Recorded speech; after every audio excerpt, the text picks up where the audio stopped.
Hello, welcome back to Desters HomeLiving. So today I want us to make this bites called Mahamri. Their main ingredient is the flour and the secret ingredient is the yeast.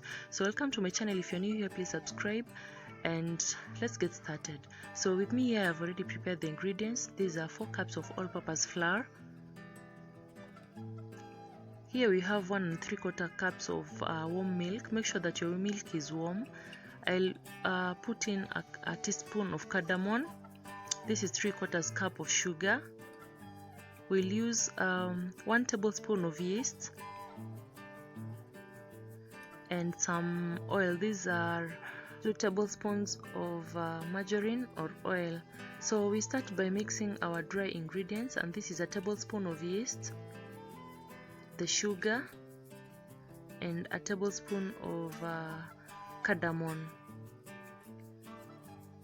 So give that a good mix, and you are finally sure that your dry ingredients are well mixed, adding in milk little by little as you combine and mix so that you make a dough. Make sure that your milk is warm, don't forget that. Continue adding in your milk up until you have a firm dough. So in my case, I used all the milk. It was 1 3/4 cups, and that amount was enough for me. So after kneading and seeing no flour around, then this is when now I added in the oil. And at this point you need to keep kneading for about 2 minutes or so. You're not supposed to knead it for long, otherwise your mahamri will become chewy. So at this point you need for just a few minutes, like 2 minutes, and that's okay, that's enough. So now it's time to divide the dough and cut the sizes of mahamri that you'd like.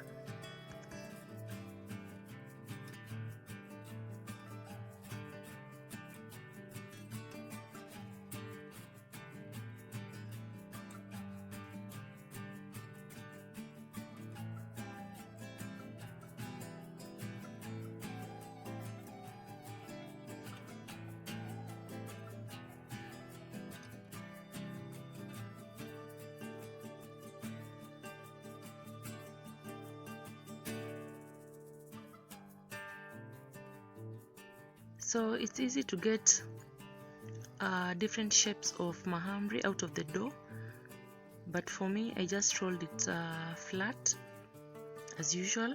And for the first dough, because it was a bit huge as compared to the rest, I got 6 pieces of mahamri out of it, but the rest I cut into 4 pieces.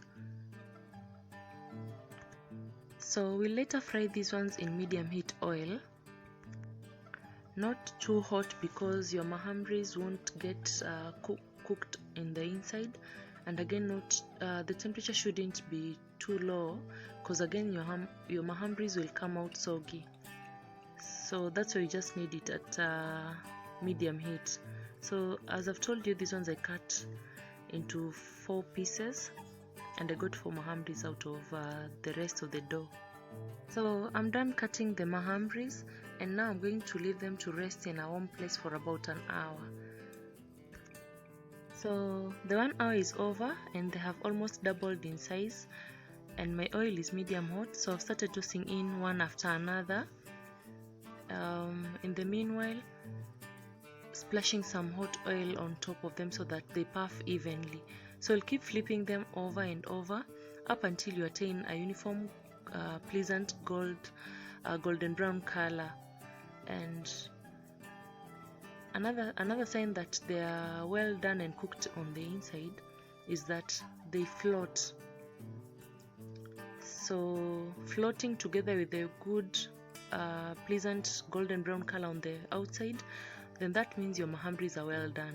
You take them off the heat and drain them on a paper towel to drain all the excess oil, and let them cool, or you can still serve them warm with tea or milk. So that's it for today, guys. Thank you so much as always for clicking onto this video and watching my videos. thank you to all my subscribers and fans. So if you've not subscribed, please consider subscribing, and see you in my next video. Bye.